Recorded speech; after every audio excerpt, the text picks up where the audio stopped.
Good morning, everyone. Welcome to WorkCover Queensland's Common Law webinar on recent case law insights. My name's Trina Cash. I'm a senior lawyer at WorkCover Queensland and I will be your host today. Before we begin, we would like to acknowledge and pay tribute and our respects to the Yagara and Turrbal peoples as the traditional custodians of the land on which we work and are speaking from today. As we gather to discuss the vital subject of workers' compensation and the development of case law in this area, we also recognise this land has long been governed by the laws and wisdom of the First Nations people, a system that's existed for over 65,000 years. These laws have always placed great emphasis on fairness, balance, and care for community members, ensuring the well-being of individuals and the collective. We thank the traditional custodians and their elders past and present for their ongoing connection to land, waters, culture and community. Now, onto some housekeeping for today.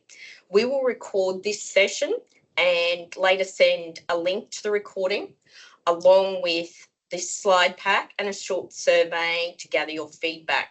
The recorded session will also be uploaded to the WorkCover Queensland YouTube channel and via our socials. Please feel free to submit your questions during the webinar using the Q&A button in the toolbar at the top of your screen or via the chat function. We'll do our best to answer your questions at the end of the webinar, and we'll also be addressing some of the questions submitted at registration.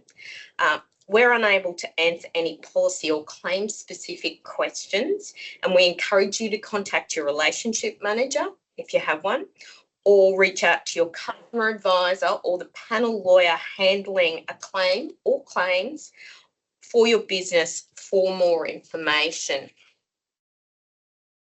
If you have any technical issues, please refer to the help information under the More button, which you'll find in the toolbar at the top of your screen. And finally, I'd like to remind our listeners that any information provided, including in response to questions answered today by WorkCover or Crown Law, is general information only and should not be taken as legal advice. Now, I'd like to introduce you to today's guest presenters from Crown Law Queensland. First off, we have Andrew Hall. Andrew provides specialist legal advice and representation in WorkCover in defending common law damages claims for work-related injuries. He joined Crown Law in 2003, bringing over a decade of experience, including in his previous role here at WorkCover in the Common Law Division. Welcome, Andrew. Next, we have Ed Zappert.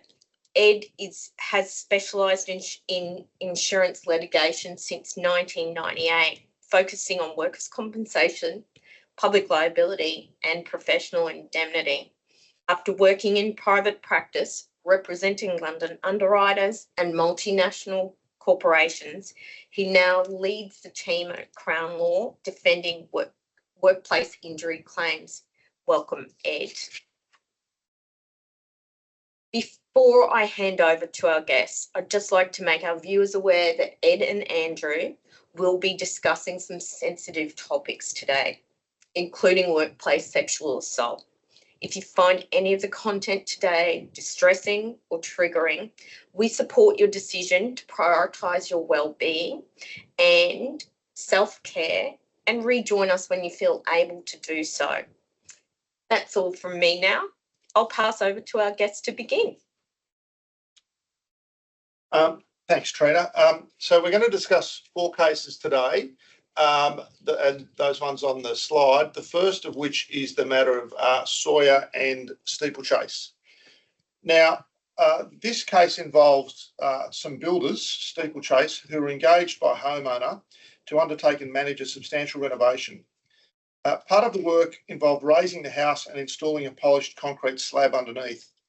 Steeplechase engaged Cretec Concreting to undertake the work, and Mr. Sawyer was employed by Cretec as a concreter. Now, the case revolved around whether Steeplechase, as the principal contractor, owed a duty of care to the employee of its subcontractor. Now, Mr. Sawyer hurt his back while working on the job on 22 August, and he brought a claim for damages against both Steeplechase and Cretec. The matter went to trial in the Supreme Court in Queensland, and Mr. Sawyer's claim against his employer, Cretec, succeeded, but the claim against Steeplechase was dismissed on the basis that Steeplechase did not owe him a duty of care. There was a long-standing relationship between Steeplechase and Cretec of about 10 years. Cretec were considered to be a reputable concreter, and both parties agreed that the work Cretec was engaged to perform was of a specialist nature, and that's important when considering the existence of a duty. The particular slab was to be constructed in accordance with the plans provided by an engineer. Cretec had been provided those plans when they quoted for the work, and the particular steel mesh being used on this job was heavier than normal, and Cretec was aware that that was the case. They agreed that in evidence. They also agreed in evidence that the foundation preparation was specialist work, and further, they agreed that they would normally produce a safe work method statement when doing this work, and then they would give that to the head contractor. Some preliminary work was done on the site on the Friday, being the boxing and form work. On the Monday, 4 Cretec workers, including Mr. Sawyer, attended to complete the prep, and 2 workers from Steeplechase were also on the site doing other jobs. Cretec's supervisor tasked Mr. Sawyer and 1 other worker to lay and fix about 2 dozen of the steel mesh sheets, and while performing those duties, Mr. Sawyer injured his back. Now, importantly, while 2 Steeplechase employers were on site at the time, they were on a different part of the job and weren't watching Cretec do the work. They didn't see the mesh being lifted by only 2 workers. Steeplechase gave evidence that they didn't have expertise in cutting and laying the mesh, and they would leave that matter to Cretec given that it was in their expertise. Now, Mr. Sawyer appealed to the Court of Appeal the rejection of his claim against Steeplechase, and that appeal was unsuccessful. The court restated the principles about whether duties are owed by principal contractors, as set out in the well-known cases of Latent Contractors and Fox and Stevens and Broderick Sawmilling. Now, those principles are set out on the slide, and they are essentially as follows. The common law does not impose the duty of care on principals for the benefit of independent contractors engaged by them, which they owe to their employees.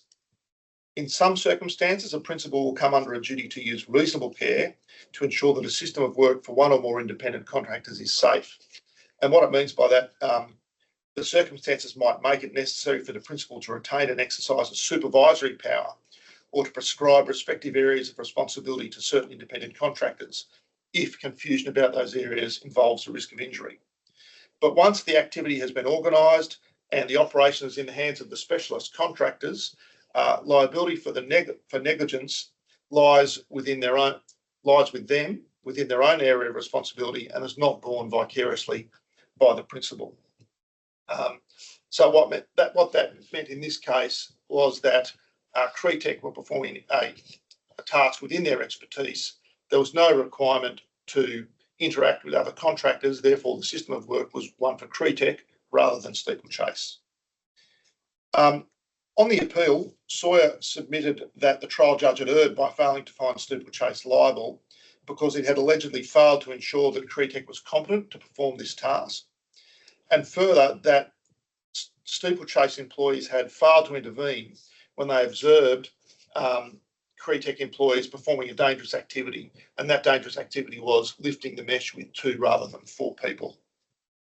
The court rejected Sawyer's argument and said that the argument that the work was merely the lifting of mesh and it was not specialised involved an artificial exercise of breaking that work down into its component parts and ignored the evidence. Cretec weren't engaged to perform discrete tasks such as lifting mesh, performing labour. They were actually engaged for a specialist task of installing a concrete slab.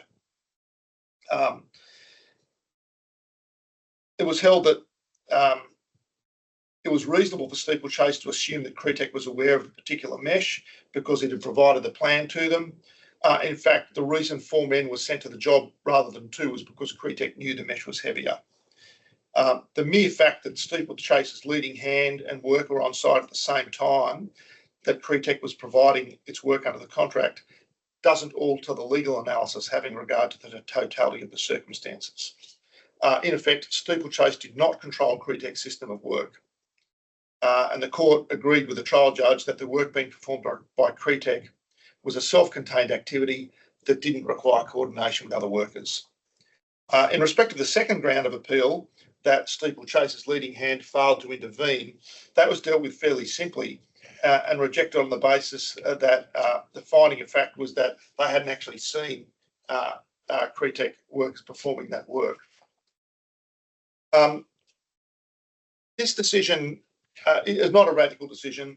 It simply reinforces the well-known principle that it is the employer who owes the duty to their employees to provide a safe system of work rather than a principal contractor. Where a principal engages subcontractors to perform specific tasks which require a level of skill, unless aspects of the task require coordination between the principal and one or more of the subcontractors, then it is unlikely that a principal will owe a duty of care to the employee of a subcontractor in respect of a system of work. Now, I'm now going to move to the next case, which is Alicia and Vision, which is a more important case in the sense that it does somewhat change the law as previously understood.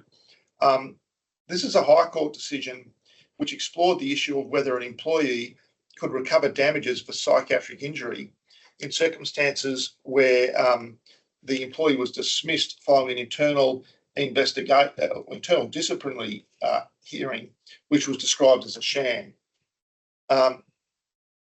This particular factual scenario is one where the contract of employment incorporated the employer's disciplinary procedures as terms.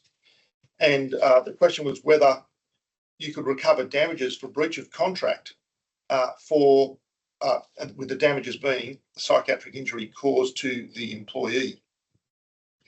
The appeal also raised the issue of whether damages were available for psychiatric injury negligently inflicted during such a process. Now, it's important then to look at the state of the law before the decision of Alicia. Prior to that decision, the leading case was the New South Wales Court of Appeal decision of the State of New South Wales and Page. Now, in Page, the purported unfair or defective investigative procedures were carried out pursuant to a statutory regime. Page involved the principal of a school, and that principal dealt with 2 complaints of sexual misconduct against a teacher. The principal notified the first complaint to the department, and he was dissatisfied with the department's response. When a second complaint was made, he dealt with the matter himself without reference to the department. There was subsequently a Royal Commission involving the departments dealing with sexual complaints generally, and the department invited people to resubmit past cases. Mr. Page resubmitted the first complaint to the department, but rather than that complaint being reinvestigated, he found himself being investigated for disciplinary offences relating to how he had handled the 2 complaints previously. As a result of that investigation, he suffered a psychiatric injury, and the question arose as to whether a duty of care arose to take reasonable steps to protect him from psychiatric injury arising out of the implementation of discipline and investigation procedures. On appeal, the Court of Appeal noted that Mr. Page's complaint wasn't about the effect of performing his work, but it concerned matters peripheral to those duties, being the complaints about the way the department had investigated his conduct and terminated his employment. And importantly for our purposes here, the court in Page held that there was no duty of care to take reasonable steps to protect a worker from pure psychiatric injury caused by investigation and discipline procedures because the imposition of such a duty would cause issues of incoherence of the law with certain other areas of the law. And the 2 particular areas identified by His Honour in those circumstances were administrative law in respect of the necessary requirement of procedural fairness, and in particular the ability of Mr. Page to undertake those administrative law remedies as a result of the discipline procedure. And the other area of law was the law applicable to the termination of employment, i.e. Industrial relations law. And what the judge essentially found was that to try and impose a duty of care would mean that there would be the potential for two separate areas of law to have conflicting results and obviously a level of incoherence. Now, there have been a number of Queensland cases which considered Page. The most important one was the Queensland Court of Appeal matter of Hayes in the state of Queensland, which Crown Law ran. That case confirmed the non-existence of a duty of care in those circumstances, but importantly found that there was a duty of the employer to support an employee through that process. So you don't have a duty to prevent psychiatric injury from the investigation or discipline, but you do have a duty to provide that employee who's undergoing those procedures with an appropriate level of support. There's another couple of examples mentioned on the slides up there. In particular, I'll go through them very quickly. Govia and the Uniting Church in Australian Property Trust, the court held there that no duty of care arose in respect of two letters which were sent to the plaintiff by his employer in connection with an investigation into his conduct, even though the letters themselves contained false and misleading oversimplification of the position. In Ackers and Cairns Regional Council, that distinguished both Page and Govia on the basis that the alleged unlawful conduct did not occur in the context of investigating or disciplining someone, but essentially was essentially bullying that was carried out through a purported managerial process. So the plaintiff succeeded in that matter. In Potter and Gympie Regional Council, this was again a decision to suspend, and the substance of that claim was not the manner in which the investigation was conducted, but whether there was a right to suspend itself. Given that there was a right to suspend, again, the plaintiff failed in that matter. If we then return to the facts in Vision Australia, now Vision was a registered charity, or still is a registered charity based in Melbourne. They provide services and technological aids for people with blindness and limited vision. It's a household name, familiar for its annual fundraising campaign associated with the Carols by Candlelight. In 2006, Mr. Elisha was hired by the company, and that role required him to travel across Australia, attending homes and commercial premises. He reported to his manager, and it seems that despite working together for several years, their professional relationship was somewhat strained. In March 2015, as part of his duties, he was staying in a hotel in rural Victoria. And while he was there, he was involved in an incident with hotel staff. There's dispute about exactly what happened, but essentially it involved a telephone confrontation in the middle of the night with Mr. Elisha complaining about noise outside his room. There was an allegation that he'd used aggressive and loud tones to the manager of the hotel, accusing him of being unable to do his job, and that when he checked out the following morning, he was allegedly aggressive and intimidating towards the reception staff, and that he threw his hotel room keys on the reception desk in a rude and dismissive manner. The hotel manager wasn't impressed, and when other employees of Vision Australia stayed at that hotel later in the year, she advised them of Mr. Elisha's alleged conduct. That was then passed on to the HR team, and a disciplinary process was commenced against Mr. Elisha. In the subsequent wrongful dismissal claim that was brought by Mr. Elisha, those disciplinary processes were described as a sham. The findings were that certain personalities in the leadership team had formed a dislike of Mr. Elisha. The allegations made against him were minor, or at the very least far from compelling. He wasn't told about the nature of them, and Vision Australia didn't follow its own processes when undertaking that discipline procedure.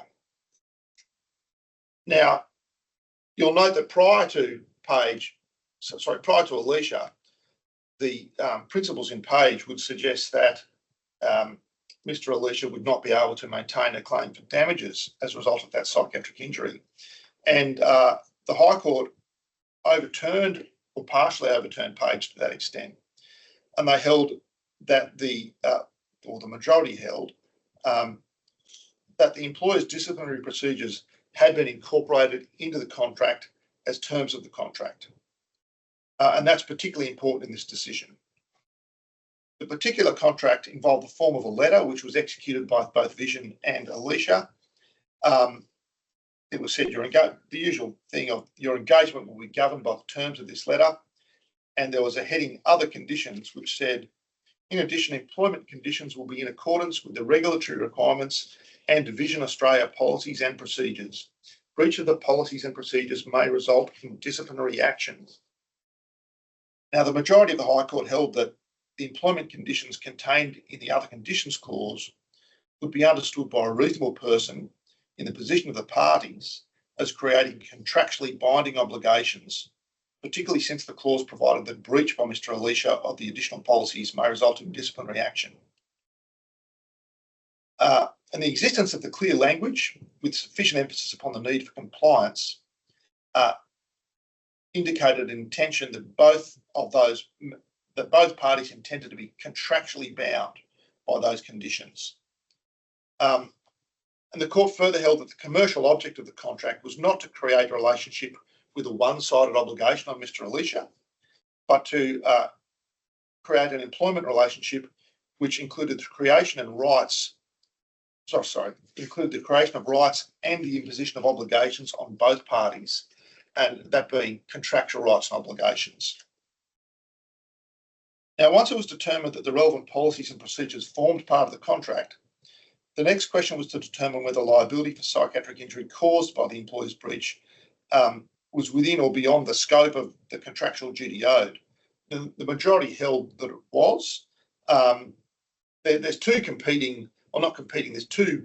tests which are undertaken. The first is, was it within the contemplation of the parties that this will form part of the contract? The second is whether damages are too remote, and they can really be dealt with as one from a practical point of view.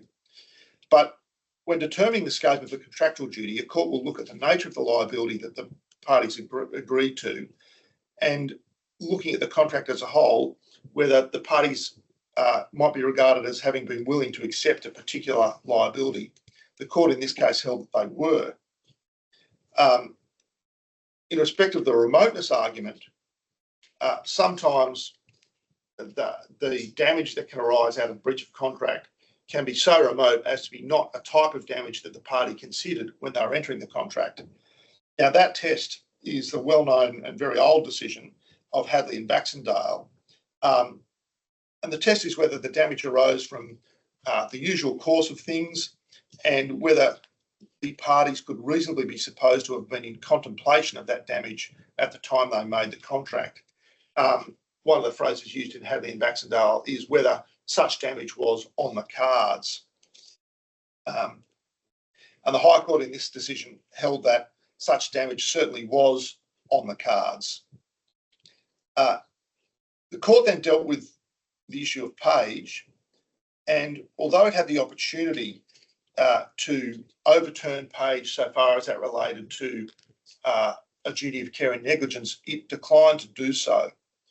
So what the result of that is that the court said where there is a contractual condition that requires certain disciplinary procedures to be undertaken, a breach of that contractual condition may well sound in damages where those damages are psychiatric injury.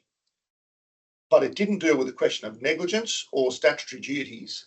So arguably, Page is still good law in respect of whether a duty of care itself arises, i.e. it does not, in respect of the law of negligence and in areas relating to where obligations arise as a result of statutory duties. Now, the implications for employers of this decision are somewhat different depending upon whether you are in the private or the public sector. Now, whereas previously it was thought that there would be no ability for an employee to recover damages for primary psychiatric injury arising out of the miscarriage of disciplinary and termination procedures, because no duty of care would exist. The decision of Alicia and Vision makes clear that where those discipline and termination procedures have been incorporated into the contract, and by that I mean explicitly incorporated, it is at least possible that those damages will be recovered by a claimant. This is a significant change from the previously understood position, but it should be noted, as I said, that to obtain those damages, the relevant provisions must be found to have been incorporated into the contract. Where those provisions are not explicitly included, my preliminary view is that it is unlikely that such provisions would be implied into a contract for various reasons. Now, the implications for government employers are somewhat different. Discipline and termination procedures for government employers are generally governed by legislation and regulatory instruments. For example, in Page, they were governed by the Teaching Services Act in New South Wales, and in Queensland, they'll be governed by the Public Sector Act and regulations. The High Court specifically declined to take the opportunity to revisit that area of law, and as such, government employers are likely in most instances to still be able to rely on the Page doctrine to submit that no duty of care arises in respect of primary psychiatric injury caused by the miscarriage of a disciplinary or termination process, and that is obviously subject to the duty to provide support. I'll now hand it over to Andrew Hall, who will go through the remaining two cases. That's right. Thanks very much, Ed. And the first of the cases I'll speak about is the matter of Gilmore and Blue Care. Before I get into that case, I would like to respectfully remind viewers of the forewarning mentioned in Trina's opening remarks that the case will involve a discussion of sexual assault, and if that's concerning for any viewers, they're invited to recall the observations Trina made at the outset. Thank you. Now, Gilmore and Blue Care, a decision of the District Court, Brisbane. The plaintiff, Madison Gilmore, worked as a personal carer, providing lifestyle services to clients of Blue Care living in the community. Those clients were older people or people living with disabilities. Amongst the other facilities that she attended, one of these was the Lilliput Caring Hostel in Ipswich, where she provided support to clients with funding through the NDIS. Residents at this hostel were mostly men and mostly suffered from a variety of mental health and addiction problems.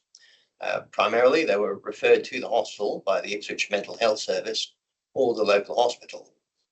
Blue Care had a number of its clients living at the hostel, including Mr. C, who suffered from a psychiatric disorder and an intellectual disability.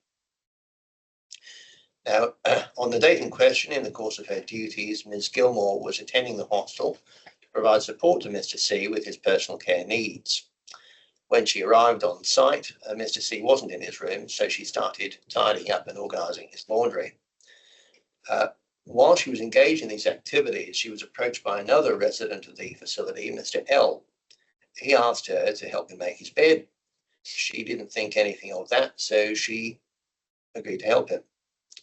Ms. Gilmore didn't know Mr. L. He wasn't a client of Blue Care. She entered his room and started making his bed.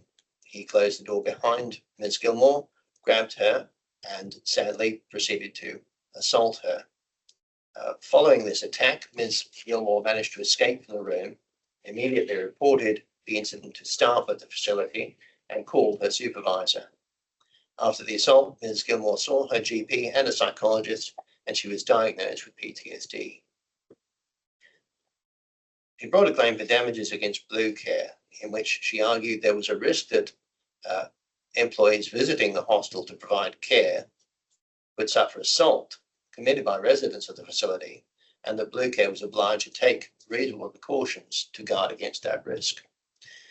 Blue Care's counter-argument in this case was that the risk should be framed as the risk of an employee suffering assault from an injury by a third party, Mr. L, while carrying out her duties. What this refers to is the fact that, legally speaking, an employer is not usually liable for the criminal acts of a third party. Further, Blue Care didn't own or operate Lilliput Caring. It didn't have any control over Lilliput Caring, its staff, or its residents. Other than its clients, such as Mr. C, Blue Care didn't know who else resided there, certainly didn't know Mr. L, and didn't know the reasons why any other particular resident might have been residing at the facility. The decision was one of Judge Lurie at the court. While the judge accepted Blue Care couldn't reasonably be expected to know the precise diagnosis of each of the residents or similar information, nonetheless, as Lilliput Caring, to Blue Care's knowledge, provided accommodation for people with mental health difficulties and addiction problems, it ought to have known of the existence of those general features and the potential problems a resident may present with. Blue Care did undertake some assessment of residents of the hostel, but those assessments related to their own clients, such as Mr. C. Blue Care was aware that the duties of the carers visiting the hostel may necessitate them moving around within the premises, for example, taking clients to showers, which were located in a communal bathroom, or to attend other communal areas, including the laundry.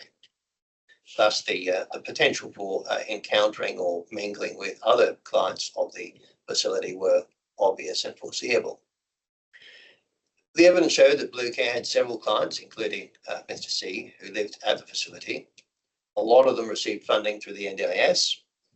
A team leader would undertake an assessment of one of the clients and conduct an environmental assessment looking at the external surroundings.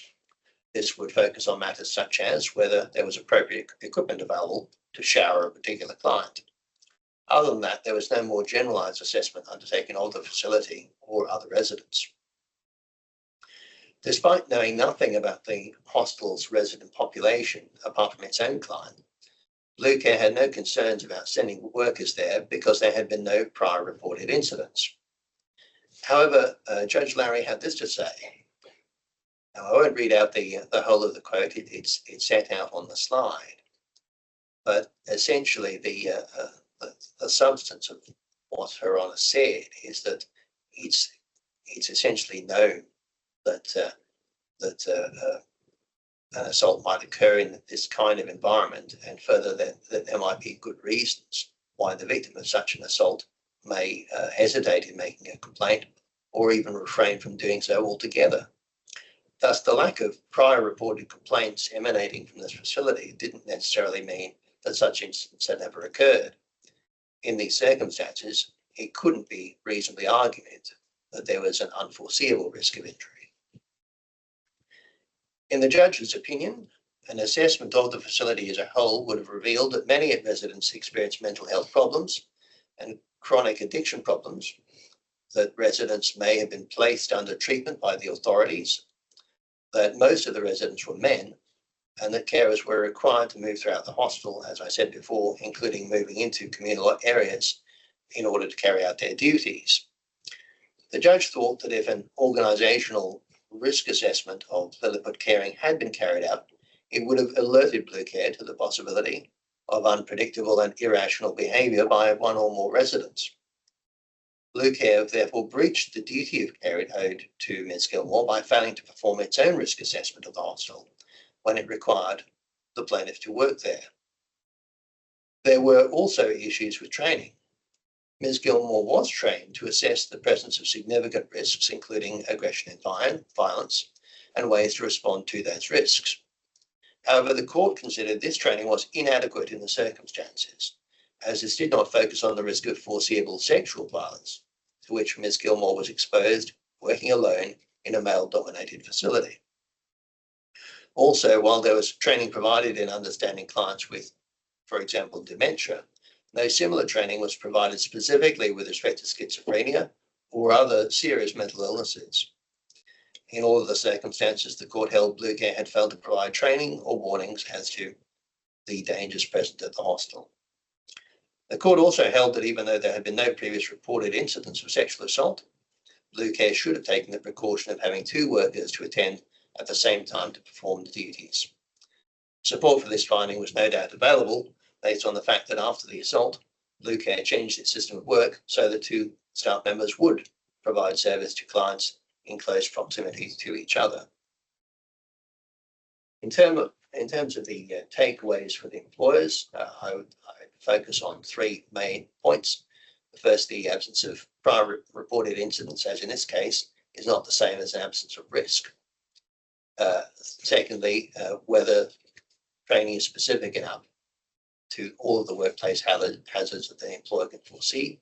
And thirdly, consider the adequacy of staff numbers if required for the safety of staff.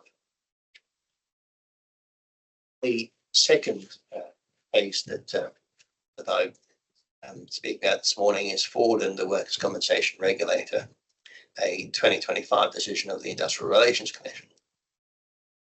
Now, the circumstances of this case received some media attention recently, being a little outside the usual. Ms. Ford and her partner, Mr. Fludder, were travelling the countryside together in their camper van. They responded to a message on a Facebook page in May 2023, inviting travellers visiting the Mackay region to base themselves at a property near Gracemere, owned by Mr. and Mrs. Shea. Now, over the next two slides, you'll see images of the Facebook post, which was put up by Mrs. Shea, describing the property where she and her husband lived, the fact that they were looking for assistance with some work around the property as they were in the process of preparing it for sale. And you'll see that it was signed off by Mrs. Shea on behalf of herself and her husband, saying, please contact me if you're interested, you'll need your own van. Then there's the evidence included this exchange of messages between Ms. Ford and Mrs. Shea. It's typically, as you would expect in this scenario, takes the form of an informal online chat. Ms. Ford saying, yes, we'd love to come and help out for a couple of weeks. Mrs. Shea replies indicating, look, if you don't mind an outdoor shower, that's fine. And so there's a further exchange, and ultimately Ms. Ford's applied on behalf of herself and Mr. Floodick, confirming they would love to come and help out for a couple of weeks. The travellers arrived at the Shea's property on 12th of May, set up their caravan and started work the next morning. A few days later, in a tragic turn of events, Mr. Fludder was electrocuted while fixing a leaking water pipe on the property and passed away. As his partner at the time of Mr. Fludder's death, Ms. Ford made a claim for workers' compensation. In order for Ms. Ford to win her claim, she had to prove that at the time of the incident, Mr. Fludder was a worker as defined under the Act. The main definition under Section 11 of the Act can be seen on the screen. Mr. Fludder was certainly not a worker as defined here. Ms. Ford's claim was based on the argument that at the time of his death, Mr. Fludder was a worker employed by the Sheas within the meaning of subsection 11 sub 2 of the Act. Now, Schedule 2, Part 1 of the Act essentially deems to be workers other persons who do not otherwise fall within the primary definition quoted previously. In some cases, this may include a contractor.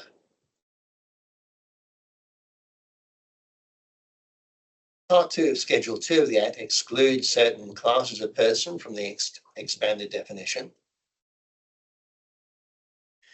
So essentially, Ms. Ford argued that the late Mr. Fludder was a contractor and therefore a worker under the extended definition contained in Schedule 2, Part 1 of the Act.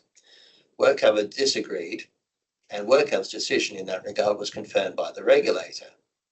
Now, under the Act, the regulator was then the respondent to an appeal by Ms. Ford, in which she challenged the decision to reject her claim. This was heard in the Industrial Relations Commission. In the appeal, there were essentially three elements to be discussed, to be addressed, and broadly speaking, these were: one, the work of the person must be a contractor; two, contract made with someone else for the performance of work; and three, that work was not incidental to a trade or business regularly carried on by the contractor, whether individually or by way of partnership. So, was Mr. Fludder a contractor? At the time of lodging her claim with WorkCover, Ms. Ford had explained to WorkCover that she and Mr. Flutter were travelling around in their caravan doing house sits. She said they only planned to stay at the Shays property for 2 weeks, and Mr. Flutter had found work as a cane haul operator with a farmer outside Mackay. One of the difficulties for the Commissioner in determining the facts of the case was that although the Shays were called to give evidence, they declined to answer questions which might expose them to the risk of prosecution based on the privilege against self-incrimination. That was because at the time of the hearing, there was an ongoing investigation by the Division of Workplace Health and Safety into Mr. Flutter's death. The Courier Mail has since reported that there were no charges ultimately laid in respect of the accident. The Commissioner accepted there was a contract because of the nature of the agreement reached with the Shays was a contract for the performance of work, including whippersnipping and weeding, etc. None of the relevant exclusions applied. There was no subletting of the contract. Mr. Flutter wasn't himself employing any workers, and there was no part of the work that involved driving tuition. At the hearing, the regulator pointed out that Ms. Ford and Mr. Flutter had registered a family partnership under their joint names. However, it doesn't appear there was any evidence that at the material time or previously the partnership had actually conducted any trade or business. Finally, the Commissioner accepted Mr. Flutter was performing work at the time he suffered the fatal injuries that was covered by the broadly stated terms of the agreement, namely a general cleanup of the property, getting it ready for sale.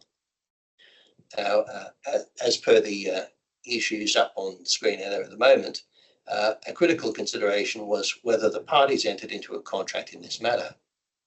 The evidence focused on the exchange of messages between Mrs. Shay and Mrs. Ford, which were shown on screen earlier. The regulator's argument was that there was no offer of employment by the Shays to Ms. Ford and her partner, but rather they were just asking for help. Perhaps volunteer might be another word they could have used. Alternatively, the regulator submitted, if there was a contract, it was no more than to occupy a space on the Shays property and not a contract for performing work. On that argument, any work done by the visitors was presumed to be on a voluntary basis in return for the favour offered to them by the Shays, namely permission to park on their property.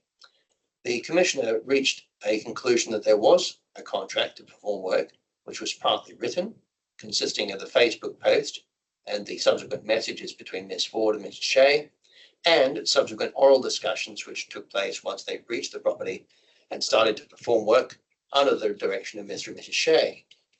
For example, in addition to yard work that they carried out on the property, Ms. Ford helped out in the tea house business conducted by the Shays at their house. The Commission noted it was made clear in the Facebook post that work was to be performed in return for a place to park the caravan. Ms. Ford was then put to work by Mrs. Shay in the tea house, while Mr. Flutter performed yard and maintenance work around the property under Mr. Shay's direction. The Commissioner did not see it was logical that the visitors would take it upon themselves to perform hours of work of this description, unless they were obligated to do so. Having then found there was an agreement to perform work at the Shay property, the next question was whether that constituted a contract. There was no written contract and no money changed hands. But as the Commissioner notes, that's not required for the existence of a contract. A contract can be written, oral, or implied by conduct. It was argued on behalf of Ms. Ford that the Facebook post contained, quote, the language of bargains, specifically the use of the phrase, in return, the Shays were looking for 10 hours of help of work per week.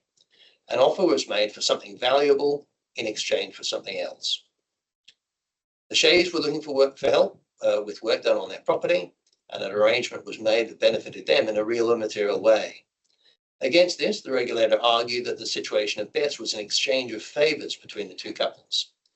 Further, the regulator denied there was any intention on the part of the Shays to enter into a legal relationship with their visitors, maintaining there was no more than a short-term informal licence to occupy and not an agreement in the nature of employment. As evidence that she and Mr. Flutter intended to be legally bound by these arrangements, Ms. Ford pointed to the fact that the parties actually conducted themselves in accordance with the terms of the agreement reached. Namely, the Shays gave their property, their land and their water, and the visitors gave their labour. On that basis, she argued that from an objective point of view, the parties had demonstrated an intention to be bound by their agreement regardless of whether subjectively they gave into any thought to the matter at the time. This argument was accepted by the Commissioner.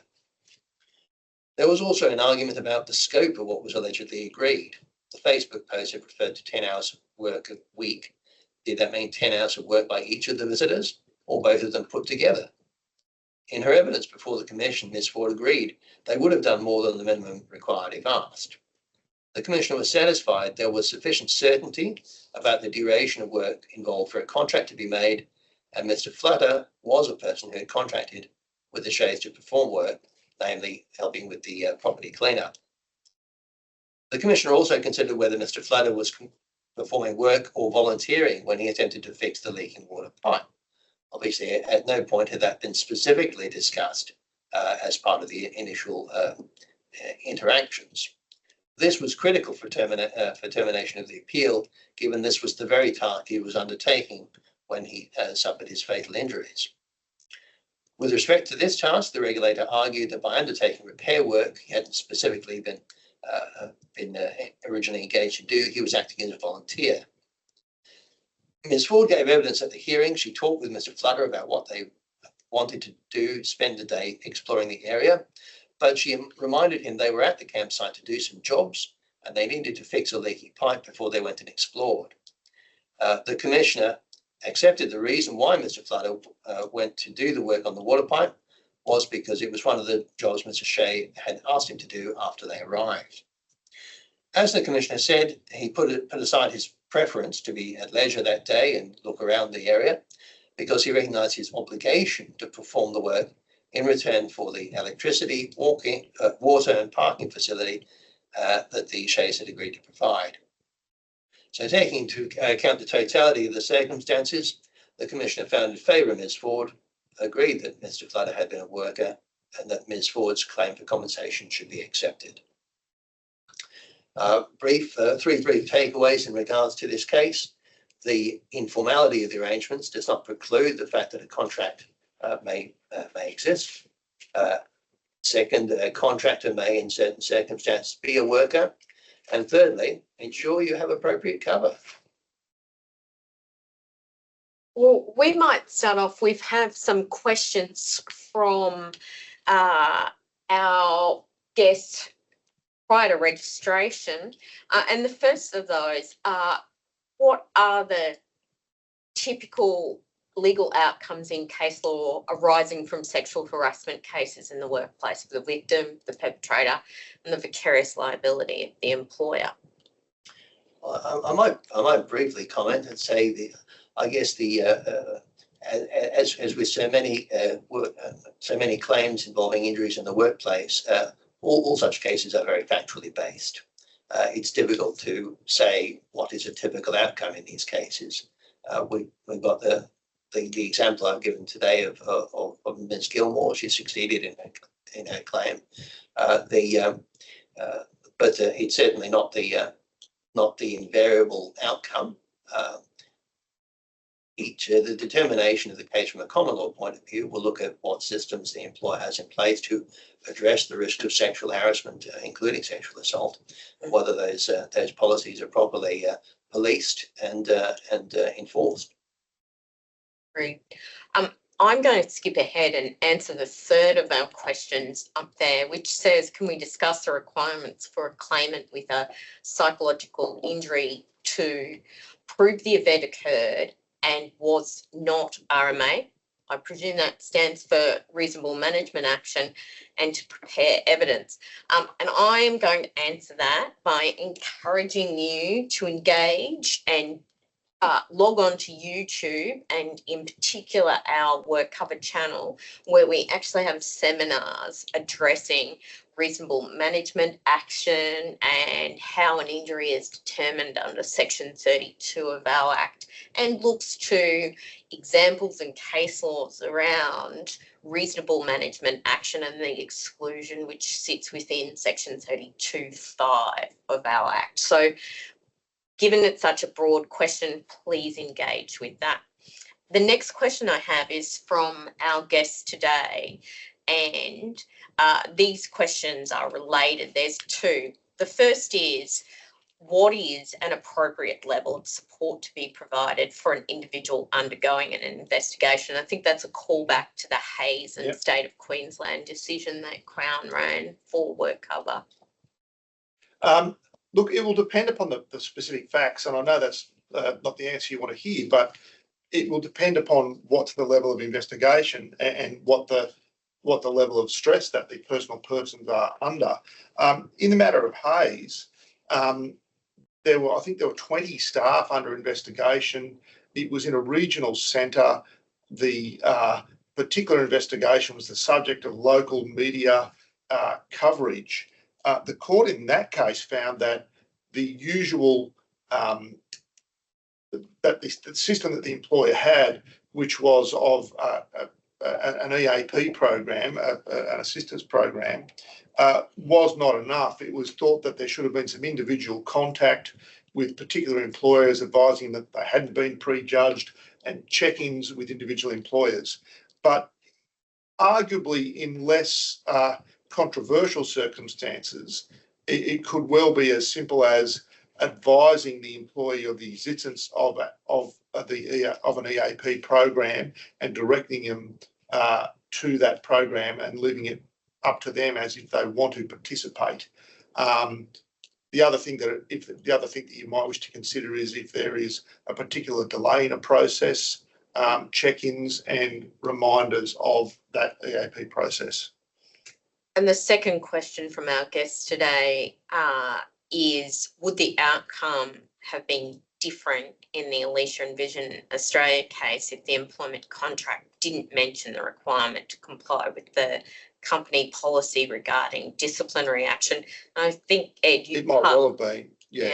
It's hard to tell because the High Court's shown a willingness to revisit page in certain circumstances, but very much it was that decision is dependent upon those terms being explicitly included in the contract. Yeah, and the example of Hayes is a great example.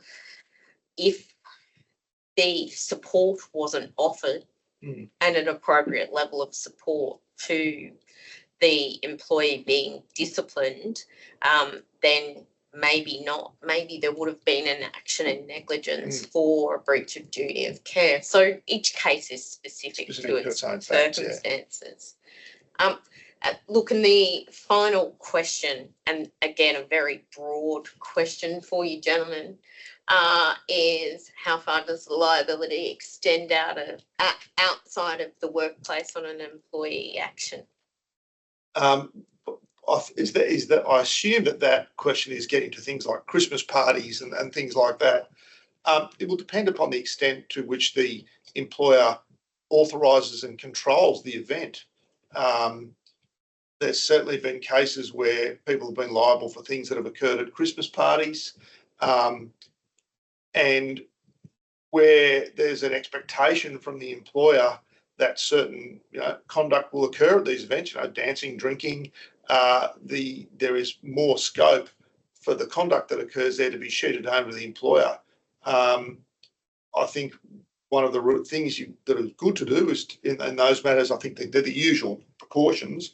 Put a discrete time frame on the event, issue some guidelines as to the type of conduct, which will be the code of conduct still applies to this event, and don't put too much on the bar. I was going to say, if you arrange an open bar, we're asking for trouble. Yeah. And look, I'll bang on once again. I'll refer you to our YouTube channel. We do have some great seminars about what occurs in the course of employment, and it's certainly something that we take into account here at WorkCover when we're assessing and accepting a statutory claim in the first place. So please log on, take advantage of the resources there and the guidance we have on the YouTube channel about this issue. I think we'll leave it there, and that's all we really have time for today. If we were unable to get to your question, please reach out to your WorkCover contact for further assistance. Thank you very much to Andrew and Ed for presenting today. Such an informative seminar. As mentioned earlier, the session is recorded and will be sent out to you shortly and uploaded to my favourite, the WorkCover Queensland YouTube channel, where you'll find all of our previous webinars in a dedicated playlist. We also really appreciate your feedback on today's session. You'll get a link shortly on our with a short survey in our follow-up email. If you're interested in attending more of our webinars, keep an eye out on your email, LinkedIn and events page on the WorkSafe Queensland website. That's all from us here today at WorkCover. Thank you so much for coming along. We appreciate you taking the time to join us.